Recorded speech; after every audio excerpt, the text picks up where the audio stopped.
Hey everyone, this is Mac Pierre-Louis at the LMIPodcast.com. I'm at Chicago for the 2025 ABA Tech Show, and I'm with Demetrio Rico. Yes, sir. How you doing, Mac? Demetrio, good to meet you. And so we are at Stafi at their booth. And what booth number is this one? This is booth number, I don't know what number it is. 7051. Okay, we gotta make sure you speak in the mic, only because... Okay. 7051. Okay, so guys, 7051, I'm gonna try to get this video up today. Take a little break so people who are here might check it out. Anyway, can you tell us a bit more about Stafi and what it does? Absolutely. So our mission is to make lawyers happy. We want to make sure that we can take all the tasks they have to do day in and day out and remove them from their plate. And we do that by finding the most professional, dedicated staff and then supporting that staff by letting that person escalate internally so not to bother the lawyer. So we do that. This methodology that we've done for many years. And the beautiful part about it is that we have the Legal Delegation Hub, which is a software that we've built to make sure that we can manage those tasks. So we've broken down all the tasks that are in a law firm to around 85 tasks, and that are the items that they're working on. Okay, so does that include anything AI related? No, it really doesn't include anything AI related. It could be that that person might employ AI to do that task, but what we care about is the quality and quantity of the work that's being done. We mentor and monitor our reps to make sure that they're providing the best possible service. Okay, so you basically external HR office for law firm, and does it matter the size of your law firm? It does not. It doesn't at all. I think you find people in different parts of their practice area that you have some very small companies that are growing and need work.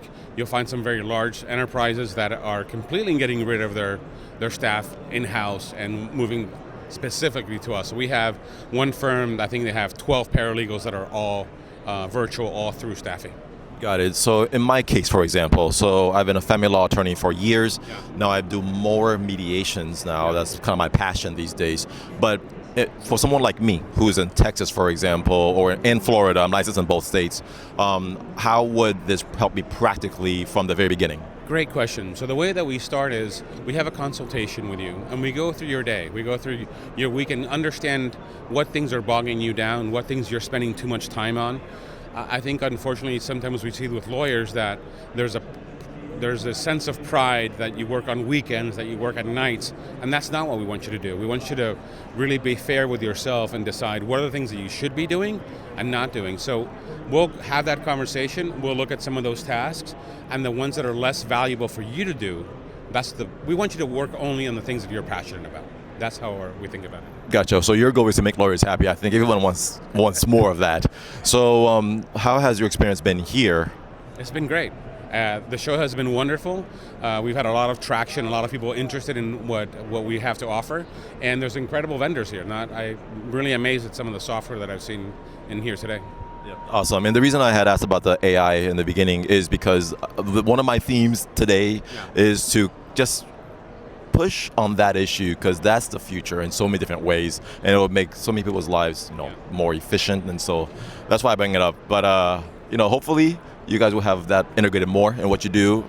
So I think it's very much every single employee gets trained on AI, so there's a ChatGPT training for every single person. Yeah. It's obviously, the idea is to work as efficient as possible, and if that can be done through machines, then we're all for it.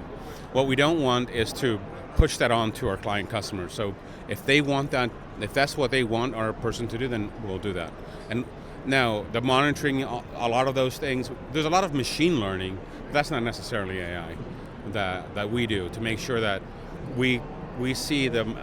For example, we have 350 people working for our law firms today.